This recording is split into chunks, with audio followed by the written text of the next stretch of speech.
Yo, salut tout le monde, c'est Kat à l'appareil, j'espère que vous allez bien. Aujourd'hui, on va se retrouver pour parler d'un manga, un manga encore une fois un peu d'horreur. Il s'agit de Ajin, un manga qui est fini du coup en 17 volumes. Il y a également un anime qui fait 2 saisons actuellement, mais qui ne conclut pas encore l'histoire principale.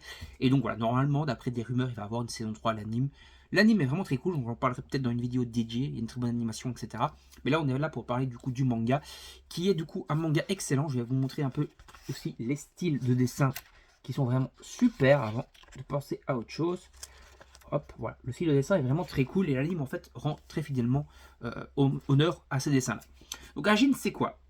On se retrouve dans un monde en fait où on a des personnages qui vont en fait déployer des Ajin. En fait, ces personnages donc qui sont appelés des Ajin sont des êtres vivants normaux et lorsqu'en fait qu'ils meurent, bah, ils ne meurent pas en fait vraiment, ils reviennent à la vie. C'est-à-dire en fait qu'une certaine tranche de la population en fait déploie un pouvoir appelé Agin lorsque ils meurent. Et ils ne meurent pas en fait vraiment, ils reviennent à la vie. Et du coup, on sait que c'est un Agin. Et du coup, en fait, ils sont du coup persécutés, on va dire, par le gouvernement et par, on va dire, le peuple, parce que les Agin en fait sont dangereux. Parce qu'en fait, certains Agin et même la plupart des Agin en fait ont du coup des pouvoirs qui leur permettent en fait d'invoquer une espèce d'ombre, leur espèce d'ombre à eux, qui prend forme, qui prend vie et qui est du coup super puissante et qui peut faire énormément de dégâts, énormément de dommages, et du coup tuer des gens, faire des soucis, et faire des problèmes, et on a qui utilisent leurs agines pour faire le mal, etc. Et il y a du coup en fait, derrière tout ça, on a le personnage principal qui du coup devient un agine, enfin remarque qu'il est un agine très tôt dans le manga, qui du coup après est rejeté par tout le monde, et qui va du coup devoir survivre un peu dans ce monde qui lui en veut. Mais en plus, a fortiori de tout ça, on a également du coup un groupe d'agines rebelles qui du coup veut en fait retourner le gouvernement, veut en fait se révolter voilà pour ce que vit les agines et veut en fait créer un coup d'état on va dire quoi et faire un peu la guerre quoi, les agines contre les humains.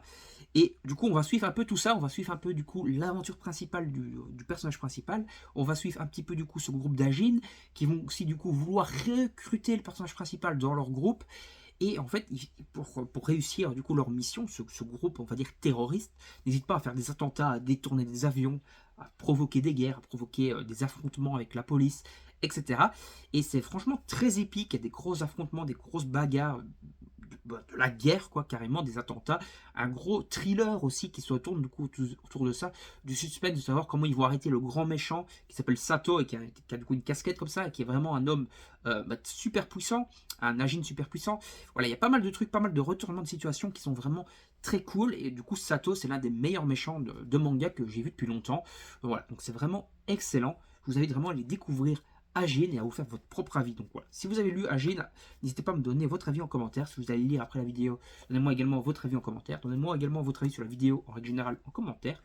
N'hésitez pas à vous abonner à la chaîne et activer la petite cloche pour ne rien manquer. Likez, partagez la vidéo sur vos réseaux sociaux. Et bien sûr, si vous activez la petite cloche, c'est très important de l'activer pour avoir toutes les notifications des vidéos. Salut tout le monde, à la prochaine, bye bye.